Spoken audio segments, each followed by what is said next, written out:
Okay, and the shared revenue proposals that are making their way through the legislature with great potential for mischief. So without further ado, I will turn it over to Phil. Great. Can everybody hear me okay and see the slides? Is that Peter? Everything looks okay? Mm-hmm. Okay. Yeah, looks good. Good. Well, thank you, Peter, for that introduction. And I do want to talk about something that I think is quite urgent. We're likely to see action on a pretty important piece of legislation that could be the final action that the legislature takes on it tomorrow afternoon, beginning at noon. And so there's a certain matter of urgency here. But it's also, I think, the topic of revenue sharing is something that when I talk to outsiders, people not in Wisconsin and following this, their eyes tend to glaze over. And I think it's kind of mired in obscurity.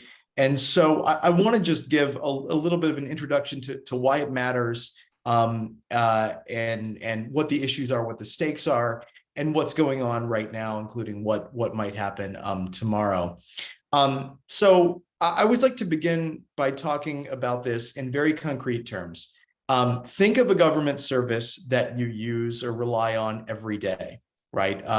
It could be, what happens when you get up and walk on the street, when you are driving home and you're expecting there to be street lights on, the library, fire service. Chances are that service is funded by your county or your municipal government. Just give you a quick example here. This is the allocation of Milwaukee's city budget. A huge chunk of that is devoted to public works. That's things like streets, street lights, a lot of the kind of built environment of our world, fire, libraries, a lot of essential services. Milwaukee County, a little bit of a different portfolio of things, but things that really matter, right? I just took the bus to and from work today. That is a county-funded service. Health and Human Services are a big part of what the county does as well in taking care of our neighbors, right? So these are really, really important services, things that we use every day. But here's the second thing I want to say in setting up this issue, which is that local governments, just because they spend money on critical services, they are not masters of their own financial destiny. We might want them to be, but they're not. The state of Wisconsin is. And to just give you a quick rundown of how Wisconsin is the master of local government's financial destinies, it preempts cities and counties from using certain kinds of revenue sources to pay for things. So it says they can't really use sales and income tax to a great extent. It sets limits on the kinds of taxes that they can collect, so property tax levy limits. It determines what kind of property can be taxed at all. And it imposes not just restrictions on raising revenue, but what local governments spend money on. About 70% of Milwaukee's county budget is tied up in unfunded mandates, things that the state requires the county to do. And then finally, Wisconsin also provides shared revenue, which is the second largest revenue source for local governments around the state. So even thinking about local governments, what the state does really matters. I'll give you an example of that. Because the state prevents cities from collecting sales taxes, what that means is that we're relying really heavily on property taxes, and that in other cities, it's just a comparison. The solid line here is non-property taxes in 150 big cities across the United States over time. And you can see that that line is getting higher. Milwaukee and Madison, which are in that data set, have really remained flat. So collecting revenue for important city services that's not from property taxes has been really restrained. Now, the trade-off that Wisconsin has made for over the last 100 years is it said, look, when Wisconsin created a progressive income tax, and when it exempted certain forms of property from taxation, the trade-off was this: we're going to take away local government's power from taxing certain kinds of things. But in exchange, we're going to share back that revenue with local government. So shared revenue, what we're talking about, what's being debated over the last few months, it's not a gift or noblesse oblige. It is a return of revenue to local governments that the state preempts from them. So hopefully that makes sense. So there have been different formulas for using that over time. But the most important development over the last 30 years is that we have not updated that formula to meet current reality. So the amount of money that local governments around the state get has basically been frozen in place since 2003. And in real dollar terms, if you freeze something in place and you have inflation, that means that the real value of that money decreases over time. So this is just county and municipal aid, again, for all of those important services that I mentioned before, has fallen pretty precipitously since 2000 in real constant dollar terms. So that is a picture of neglect by the state government. Now, what that means in practical terms is that as counties' revenues to the state have increased, so this is Milwaukee County's major taxpayer revenues that have gone to the state have increased pretty precipitously. It's a nice, big, healthy, positive trend over time. The amount of money that counties like Milwaukee get back from the state, and this is in nominal terms, so not adjusting for inflation, has just remained stagnant, okay? So what that means is, in no uncertain terms, crisis conditions, right? This might just look sort of like lines on a graph or numbers in a spreadsheet, but flagging shared revenue creates crisis conditions. And I don't want to get into the weeds too much here, but let me just pull out two examples. The city and county of Milwaukee have in recent months asked their departments to evaluate what the effects of no changes in state policy would be. And the results are a need for severe cuts at the local level. City of Milwaukee has explored across the board cuts of 10% to 25%. So in the most extreme scenario, the library, which is a service I use all the time, lots of my neighbors use. It's not just where books are, it is an important vital hub for our neighbors in our communities. A 10 to 25% cut in the most extreme scenario, the library would cut 10 branches. That's 10 really important hubs around the city for social life, just eliminated. I'll give you another example. If any of you take the bus, Milwaukee County Transit Services has explored the possibility of eliminating 16 of 36 of its 36 bus routes. Okay, that's pretty devastating when it comes to getting to work, having your employees come to work, or actually getting to work if you work somewhere and you need the bus. So pretty significant. So that's the situation, that crisis condition, which is really the product of decades of neglect. That's the condition in which this legislation on shared revenue has been debated over the last few months.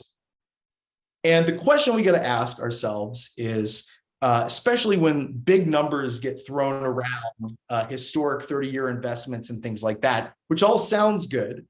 The question is, do the policy solutions hit the target? Meaning, do they actually close the gap that exists? And the answer to that question I'm going to give you tonight is that not all of them do. And more than that, what is on the table, or what is on the table in this legislation, is not just restoring the money. It's also major changes to whether or not local governments control not just their own financial destiny, but their ability to determine the policies that are going to govern themselves. So I want to just give you a few examples of this. So this is just the size of different shared revenue packages in millions of dollars. The blue is what the governor initially proposed. The red is what Republicans initially proposed. And the orange is what passed the state assembly and is sort of now the baseline for the debate in the Senate. So all of those look like pretty big numbers. The governor's is a little over 500 million. Republicans' plans are about half that. But it's important to keep those big numbers in context. And the target that I want to talk about here is the difference between the inflation-adjusted value the local governments got in 2000 and what they would get in 2022 if that program had been adjusted to inflation, which is in the neighborhood of about $890 million. So the governor's proposal comes fairly close to that. Republicans' proposals are about a fourth of that. So again, it all sounds like big numbers, but it's important to keep in context what essentially our local governments do. And I think in both cases, it falls quite short of that. The other thing to keep in mind is exactly what is in these bills. So in the Evers initial proposal, it wasn't just shared revenue. Most Wisconsin communities also got a sales tax option. That doesn't exist in the current compromise bill. A little over half of Evers' initial proposal, the new revenue, was for general purposes. In other words, the traditional arrangement. The state preempts local governments from collecting certain kinds of revenue, shares it back and says, you determine in your wisdom what you need to spend money on. About half of Evers' proposal was general purpose revenue, local governments could determine. In the current compromise bill, there is $0 for general purpose revenue. It is 100% restricted to a few categories of expenditure: public safety, I think fire safety, EMS. Along with that, there are maintenance of effort requirements, meaning that local governments are going to be required to spend the same amount or no less than they spent in the prior year on police and fire, which really prevents local governments from gaining efficiencies in those areas and reallocating. So it kind of ties their hands in that way.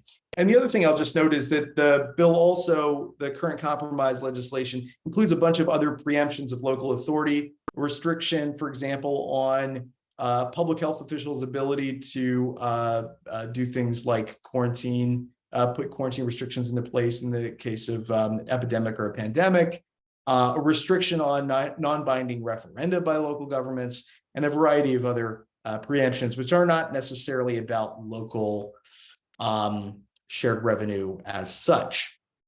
Okay, so the other question we got to ask is, where does the money go? And how does that look under the different proposals? One thing that's interesting is that this is just looking at the average increase in aid across counties of different population sizes. And one thing that's interesting is basically 90% of counties, I think all but 6 counties would get a much bigger bump under the Evers proposal than they do under the most recent GOP proposals, which are the gray and white bars here. With municipalities, the only municipalities that do better under the GOP plans are the smallest ones in the state, those with fewer than 5,000 people. So in general, municipalities that account for about 72.5% of Wisconsin's population, all of those municipalities do better under the Evers plan, just to give you a sense of where the money is going. And then there is a special section of the legislation that deals only with Milwaukee and Milwaukee County, specifically with respect to the availability of the sales tax. So in Evers' initial proposal, the county would get 1%, and it has to share half of that with the city. In the current compromise bill, the county gets a 0.4% option for a sales tax. The city gets up to an option for 2%. The other really big change that's been salient is how that happens. In Evers' initial proposal and Republicans' initial proposal, the idea was that that sales tax issue would go to a public referendum, but there's a certain amount of urgency. A public referendum would take time. We're working on a very tight fiscal clock for budgeting for the next year. And so in the current compromise bill, all that it would take to do sales tax would be a 2/3 vote of the county board or the common council. Some other important differences on kind of what the money can be used for. In the compromise bill, it's mostly only for accrued liabilities and public safety, as opposed to a general sales tax, which kind of, you know, in a way, it solves the immediate policy problem, but it doesn't necessarily create a general source of revenue, I think, long term. The other important thing, and this is going to be pretty significant, I think, in the debate we see on the floor tomorrow, the Senate, is the additional strings. So Eber's initial proposal, which was sort of a plain vanilla sales tax option. In the current compromise bill, I want to just give you an example of the strings that are attached specifically to Milwaukee City and County. So there's a cap on cultural and entertainment expenditures and expenditures on nonprofit partnerships, which is a really big category. I think that those are capped at 5% total for both city and county. Now, when city and county want to do new program spending, they can't just do it by a simple majority. They were going to require a supermajority, which, if you're familiar with how county board works, especially, that's going to impede decision-making. It's going to make decision-making a little bit harder, I think possibly a lot harder. There's a blanket prohibition on any diversity, equity, and inclusion hires in city and county. There is a prohibition on the use of any tax levies on the streetcar in Milwaukee. There is a requirement that law enforcement, the fire department staffing be maintained at current levels. And pretty significantly, when it comes to the administration of justice, it transfers all of the fire and police commission's authority in Milwaukee to the Milwaukee police chief. So it basically removes that civilian oversight of the police department. Now, my own, I'm not barred in the state of Wisconsin, not a lawyer. So take this, you know, with a giant grain of salt, perhaps. My reading of it is that it at least sets up the provisions that apply to the city, not the county, but the city. It sets up the possibility for litigation because those provisions actually might be a violation of Article 9, Section 3 of the Wisconsin Constitution, which is the Home Rule Amendment. County doesn't get as much protection there, but the city does. And I can talk more about why I think that isn't in Q&A. So where do things stand now? There's a tentative deal between Evers and the GOP. It looks like there are floor votes coming tomorrow. The thing I want to emphasize, the full text of what that deal includes, the distribution formula and so on, has not yet been released. We do not know the final amounts, which is why I didn't put them up there. We do know the Milwaukee sales tax will no longer require a referendum. We don't necessarily know what the new formula looks like in detail. There hasn't been a legislative fiscal bureau report, things like that. So there's a little bit of flying blind, I think, to some extent tomorrow. The other thing to note is that the agreement between Evers and the GOP does not apply to this bill alone. There's a sort of package deal that includes another piece of legislation, which was only introduced on June 9th, which includes a bill on school funding, which includes probably the largest increase of funding to vouchers and independent charters schools in about 30 years, which is, I think, fairly controversial in terms of how that money goes out there. And I can talk a little bit more about that in Q&A, although that's very late breaking. And the other thing I noticed, I think that it's possible that the strings that apply to the city of Milwaukee only could be challenged in court as violations of the municipal home rule amendment. The bottom line here, though, is as of right now, while this is probably going to be voted on tomorrow, there are still a lot of unanswered questions about the final contents and the effects of legislation that I think are going to be important to consider. So I'm happy to answer any questions that you have about that. So thanks. Stop sharing my screen. Yeah, thanks, Phil. We have one question. Not sure if you can answer it. Wisconsin GOP is doing its best to bankrupt Milwaukee. I do not understand that. How will the state of Wisconsin benefit if Milwaukee goes under? Yeah, I don't really understand the logic there. I'm not exactly sure who benefits or who makes money from that, except people in the municipal debt industry, perhaps. But to put it in context, right? 15% of the state of Wisconsin's sales tax revenues come from Milwaukee County. 15%. 25% of I think the tourism dollars in the state of Wisconsin come from Milwaukee, which is, no knock to Door County, Pastor, but it's tourism is a huge part of our economy, and counties like Door and Milwaukee are a really important part of it. And, that is really a significant kind of consideration. So, hard to understand the kind of logic of sticking it to Milwaukee beyond political theater, I think, to some extent, which is a long history, by the way. Yeah, thanks. Yeah, just as a reminder, please put your questions in the chat. That's the easiest way for us to handle them at these calls.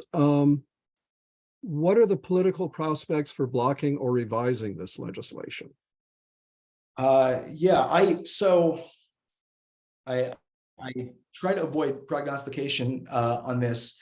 It seems to me that there is some energy behind this legislation. I think the question is, does the final deal look like what Evers agreed to, right?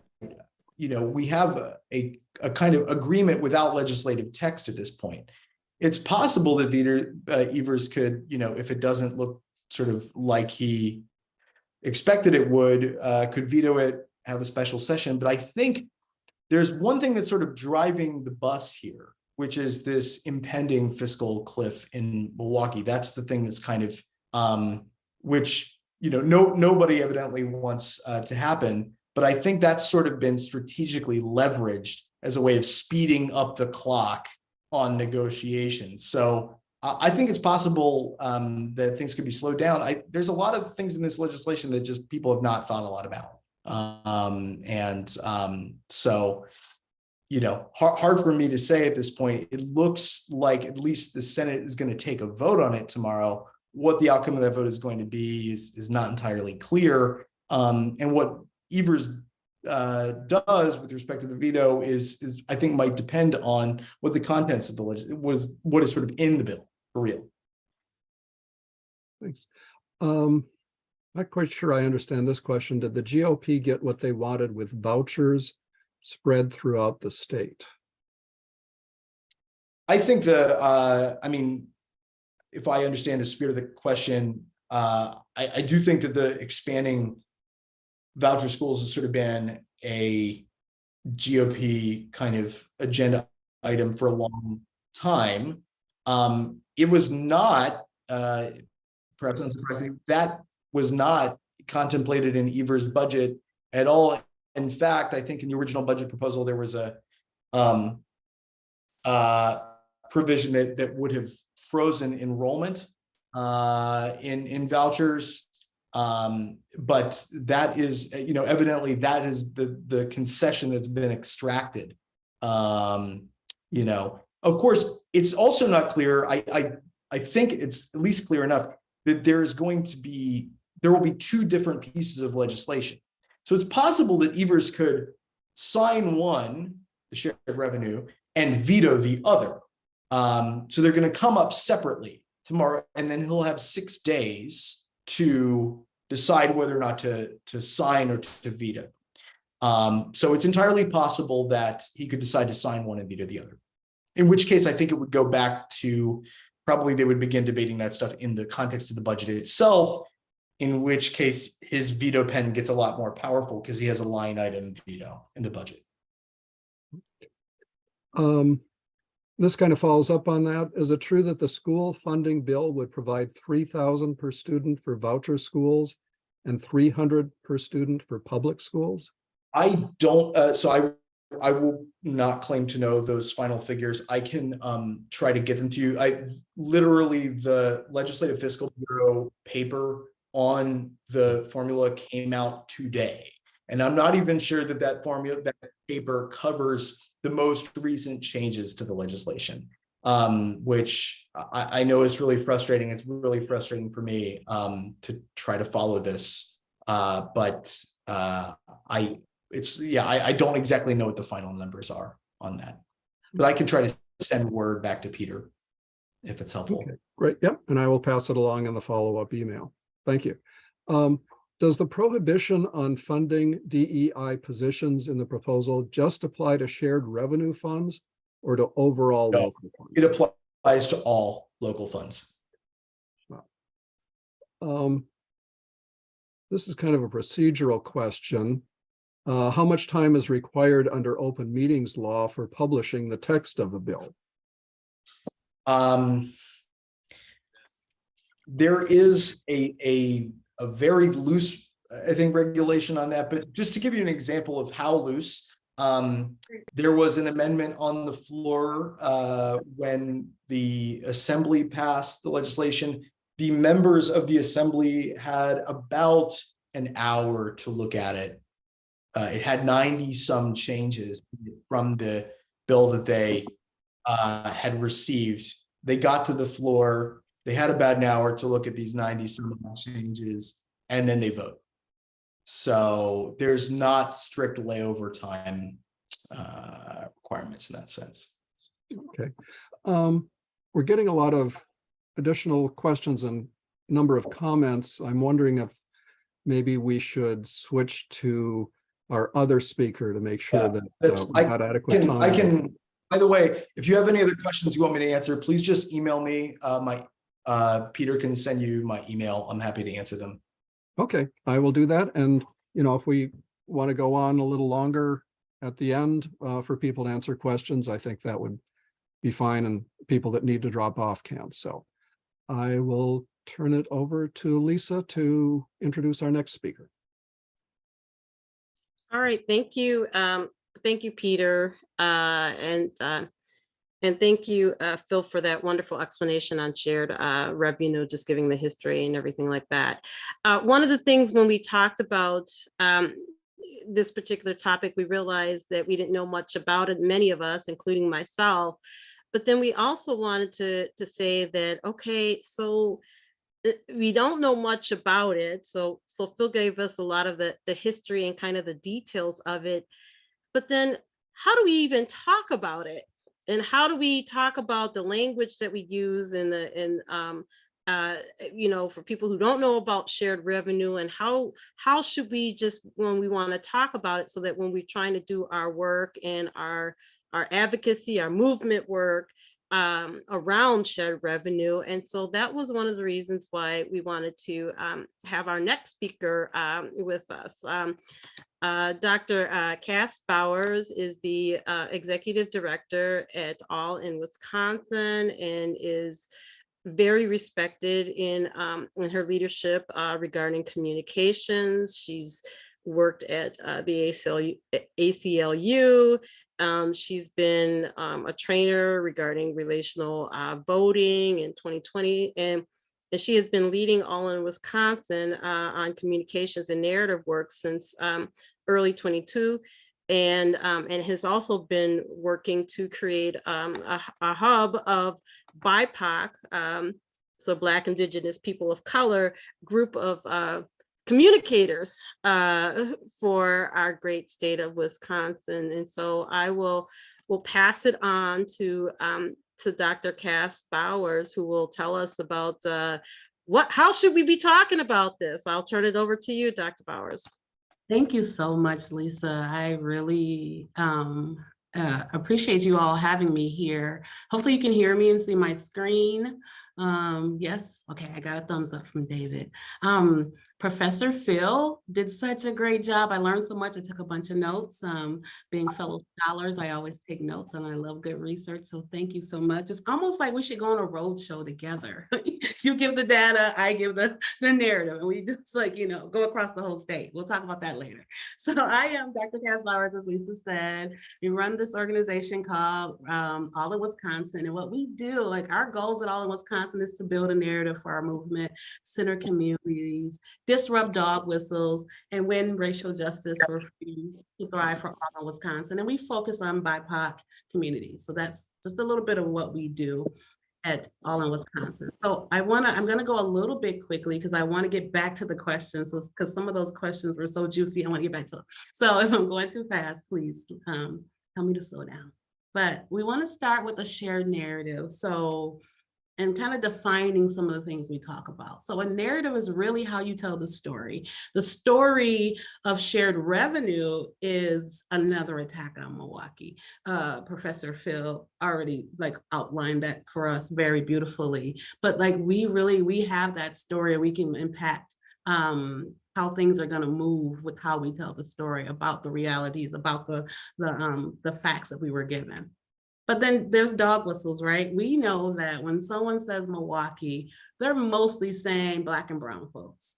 The Milwaukee, where the most largest population of Black and brown folks live. So that's the coded racial undertones of language that they use. And we've already seen that. We saw that they have special exceptions for the city of Milwaukee that they don't for any other city in the state.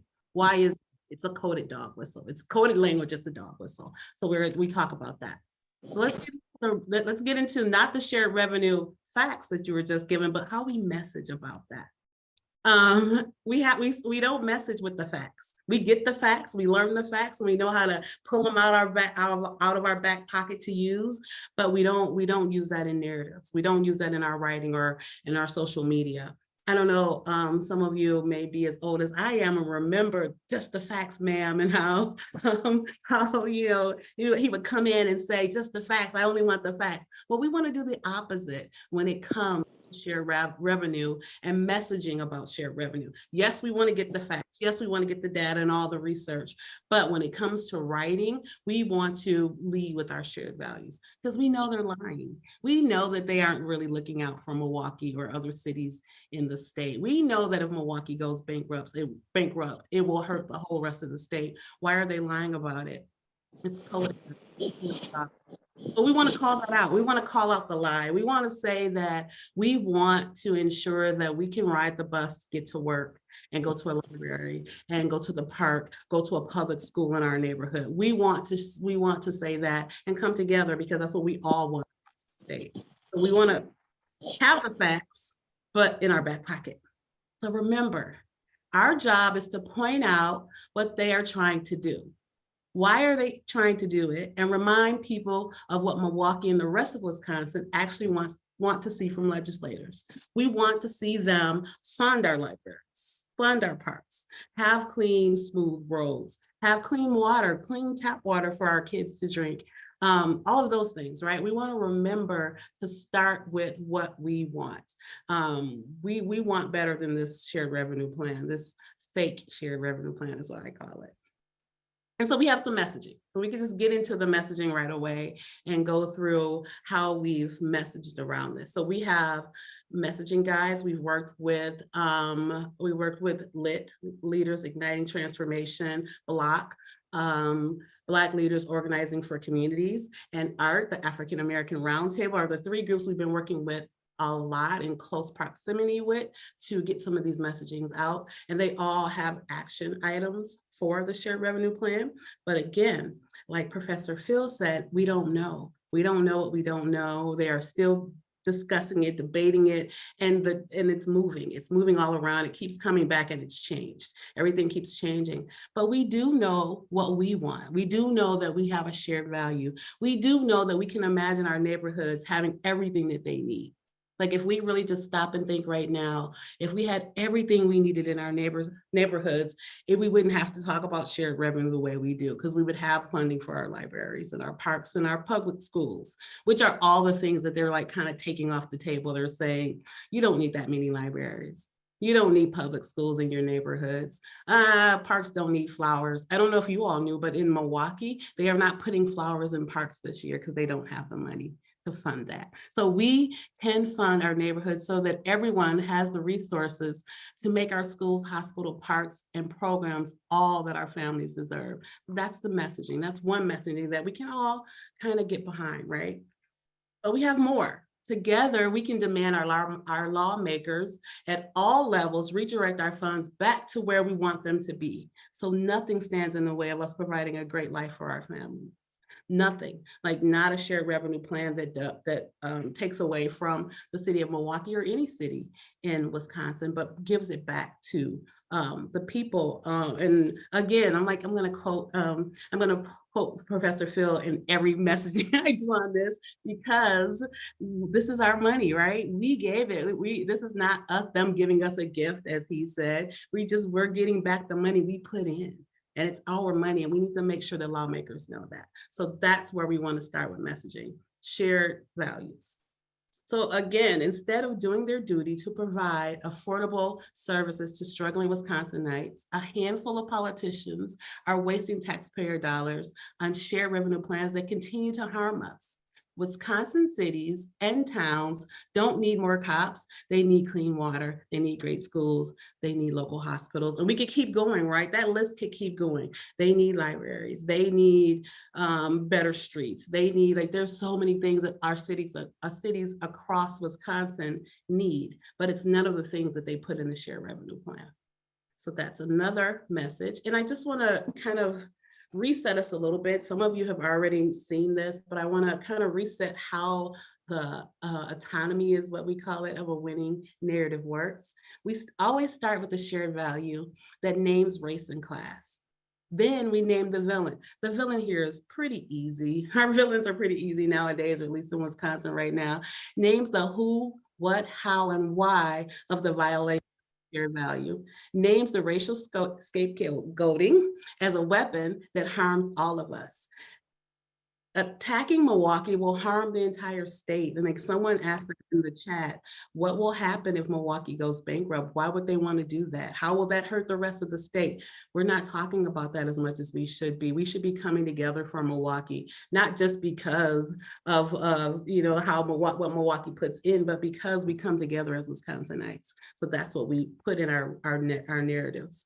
And then we demand unity. We come together to frame a demand in unity. We're going to come together to do this. We're not going to keep pointing the finger at Milwaukee or any other city. We're going to come together and uplift our shared value, and then make a strong call to action. Our strong call to action, at least for shared revenue, is that it's not truly a shared revenue plan. It's not giving us what we deserve, or it's not giving us back what we put into the revenue in Wisconsin. So our call to action is to call your legislators, to post on social media, to do all the things to make sure that your base, your congregation, your members are motivated and can see what they can do to impact shared revenue.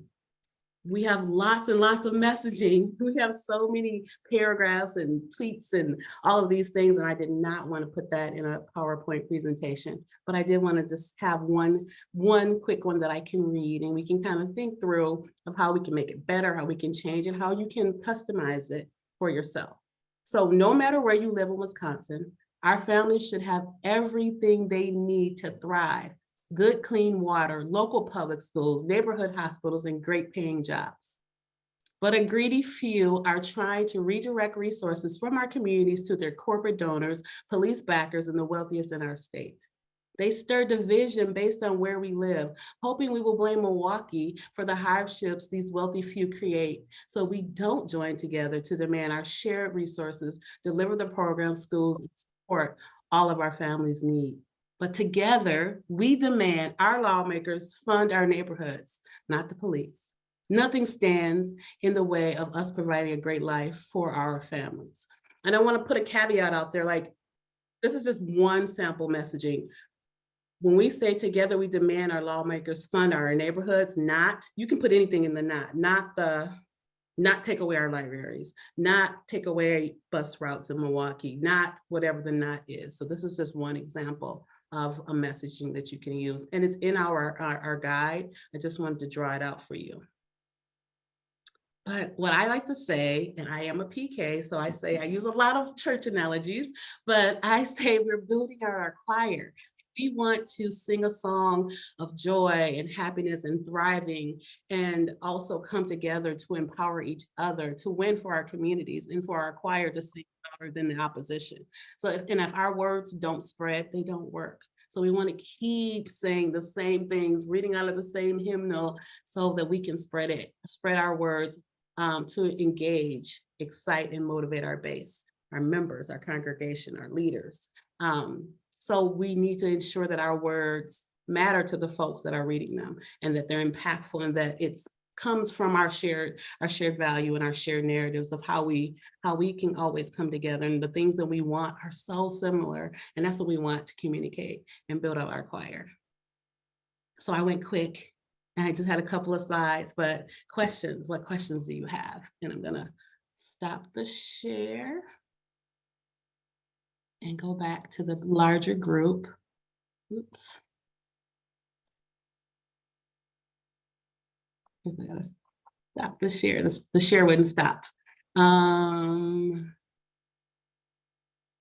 Questions. If we want to go back to Professor Phil, I would love that too. Well, thank you so much, Cass. I had a question, maybe on behalf of the group. Is there a link to this messaging kit that we could share with our group? There are, I'm going to drop them all. There's so many links. Let's start with this one. And another thing I want to say is that it's changing so much that this document that I'm putting in here is a moving document. Like, we are updating it in real time. So come back to it, because as soon as we learn more, we put more words in there for you all to be able to use. So it's growing, it's getting longer and longer. That's the one. That's our narrative guide. But then we also have a newsletter that we call Don't Take the Bait. And we also have more information on this as well there. And I'll drop that in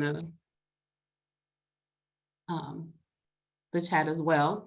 And then one last thing is my email address.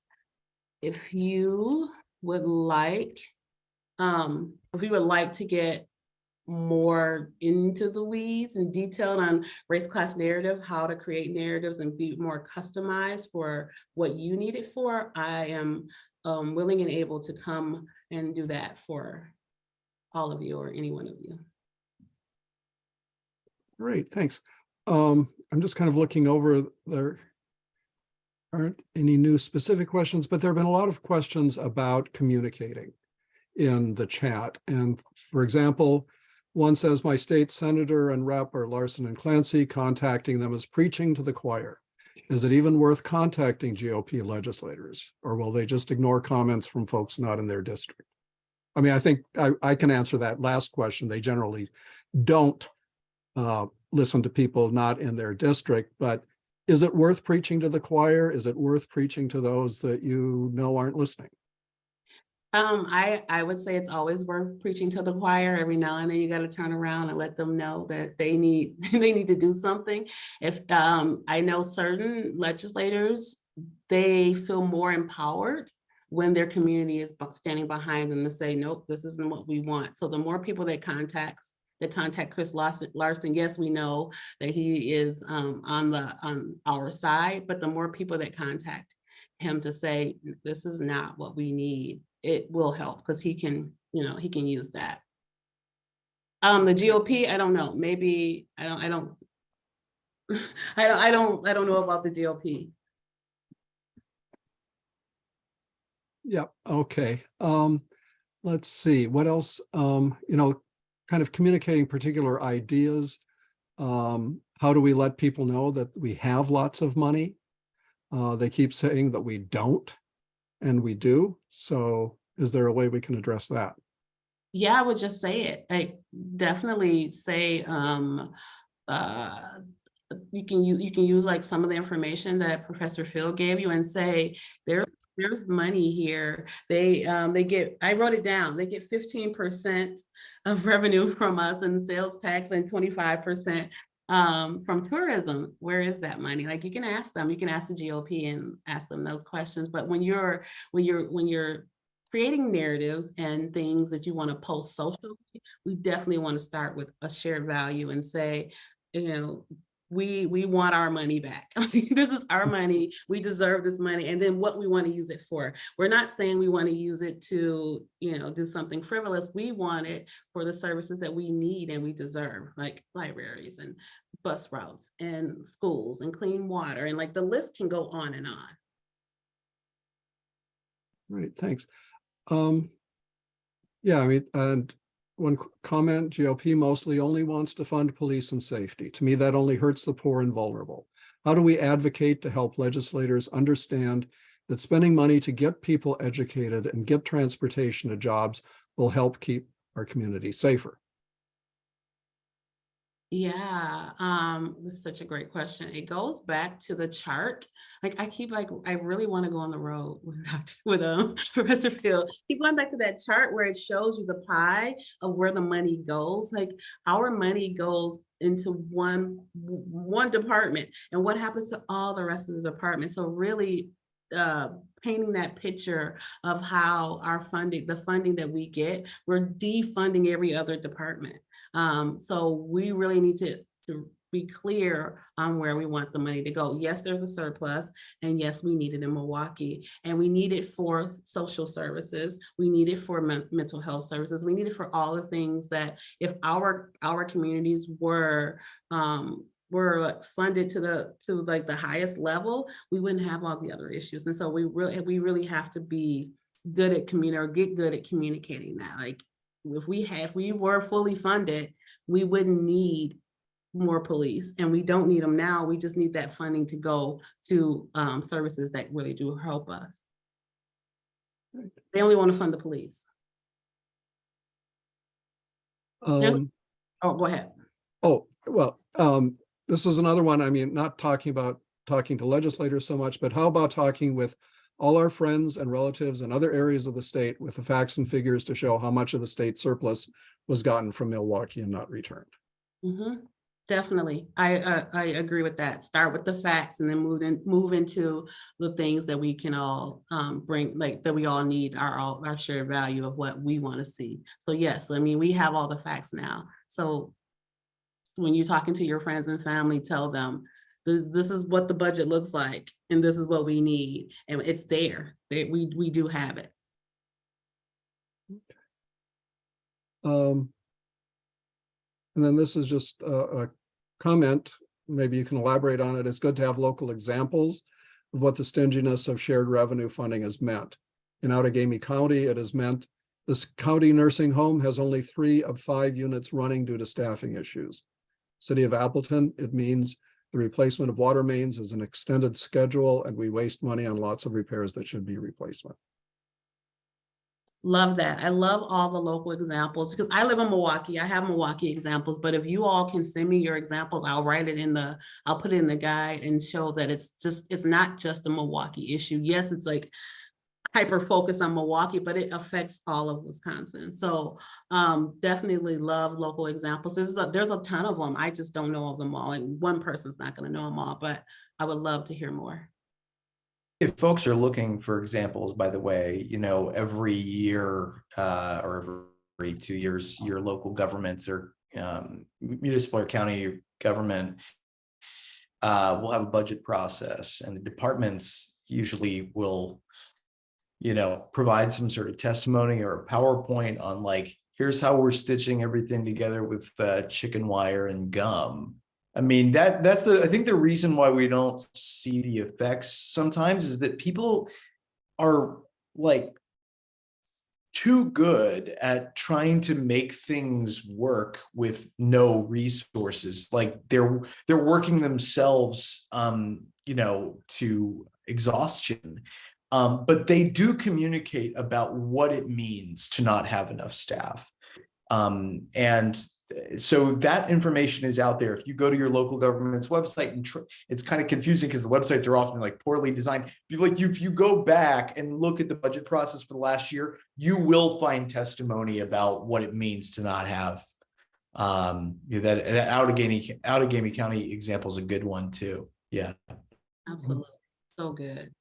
Thank Yeah, if you can keep doing more with less, eventually you can do everything with nothing. Let's see, there may be some more some of the policy related questions. Let's see if I can back up and find some of them. Could the prohibition of local advisory referenda violate the Wisconsin Constitution? That's not for me. Sorry, what was the question? Sorry? What was the question? Yes, if you would. Yeah, if the prohibition of local advisory referenda, could that violate the Wisconsin Constitution? That's a good question. I think it's something to investigate, litigating on. The thing is, the home rule part of the Constitution basically says, and has been interpreted to mean that like the state can, invade local government's authority, but it has to do so for reasons that actually relate to the entire policies that affect the entire state, right? Now, over the years, that power has been chipped away at in the courts. But the example I provided about Milwaukee being kind of a bright line rule is like one thing the courts have said is that you can't like single out a government for treatment and say like, we're going to do this and it applies only to you. We're going to like prohibit you in ways that apply only to you. That's a statewide ban on non-binding referenda. It might have an easier time under the current precedents of getting, the legislature might have an easier time getting away with it. It doesn't mean that there isn't a case to be investigated and to go back and actually evaluate, because the court's precedents and these things, they're very fluid. I mean, it's policy all the way down, and they're sort of reinventing it. And if you look back at the Wisconsin Constitution, the idea of the courts in Wisconsin was they were supposed to be democratically accountable. That's why we vote for judges and things, like that was the idea. And so it's the law is supposed to be a little bit more fluid. So, I mean, it's hard to say, it might be a harder case to make before, 7 judges, but there might be a case there. Again, not a lawyer. I don't even play one on TV. Right. Yeah, I don't see any more outstanding questions, and we are kind of getting to 7:30. So maybe we could wrap it up, and I can provide email addresses for Cass and for Phil for people to follow up with questions, anything that they thought of later or that I missed here. Let's see. So I guess Bonnie, is it up to me to give the call to action and thank our speakers? Yes, it's up to you. And then Reverend Briscoe is going to give our closing prayer tonight. Okay. All right. Well, I don't know, you don't usually give a round of applause to speakers on Zoom. I mean, you've got the little hands you can put up and that sort of thing, but I really want to thank both our speakers for giving such great information, not only about the facts, but also the values that we need to combine with the facts to get our message across. I will, as I say, we'll be sending a follow-up email. It'll have links. It'll have, a link to the recording. It'll have the, email addresses. It'll have the other links that have been provided. I'm saving the chat, so I hope I shall have captured all of those. But for our call to action, we are, those of us that are kind of the leadership team of this, we're starting to think again about the Teach the Truth week of events in October. And we just kind of want to put a bug in people's ear to start thinking about what you can do in your community, in your locality, to lift up some of the history that either we haven't been taught or that is people are actively trying to suppress, about the darker, more unpleasant and unjust side of American history, the history of Wisconsin, but also stories of resilience, stories of things that, ways that communities that have been under pressure, that have been under oppression, have survived and fought back, and ways that people have joined hands to work together, and the contributions that communities that have kind of been shunted to the side have still made to our community as a whole. One thing that's kind of a similar thing that we've done in the past years. This year, we're also inviting people to think about holidays. There are many national holidays that we celebrate without thinking about their history, and we aren't thinking about sort of the shadow side of those histories, those national holidays, things like Thanksgiving, Columbus Day, which we're now thinking about as Indigenous Peoples Day. You know, what is the actual history behind those, and what does that illuminate about who we are and what we want to become? And also to think about what are some of things in our history that we could celebrate that we don't. How could we create some new holidays that would lift up some of the positive aspects of the struggle for true freedom and true justice in our country? So we'll be putting out some materials, publicity materials, resource materials for that, and we'll be sharing that with everyone. So start thinking about that and be looking for that information. And I'll turn it over to Pastor Briscoe. Amen. Thanks for that information, guys. That was very helpful and very inspiring. It makes us all want to go out and do more and inform the people that we represent that beware of what's coming and do not be dismayed. So with that, could you bow your heads as we go into prayer? Oh God, our Father, we ask that you invoke your richest blessings on every member that's online tonight, every organization that's represented tonight, and every organization around this country, around the world, that's looking out for social justice and the least of those. We ask that your blessings be guaranteed and fulfilling, so that we do not get weary in well-doing, but we will all fight until the end to inform, educate our people, because we know the people perish for the lack of vision.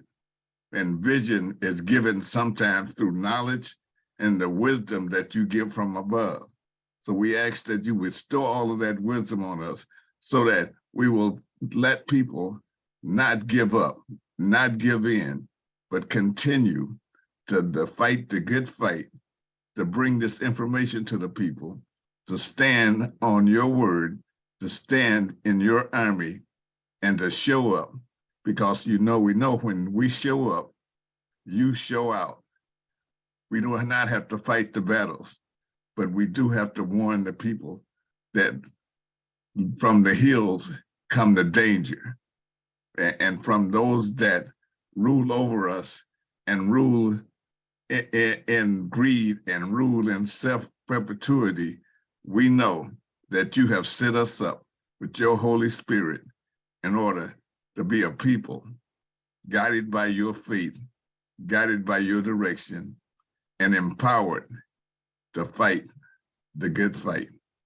These things we ask and count them all done in your darling son Jesus' name. Amen.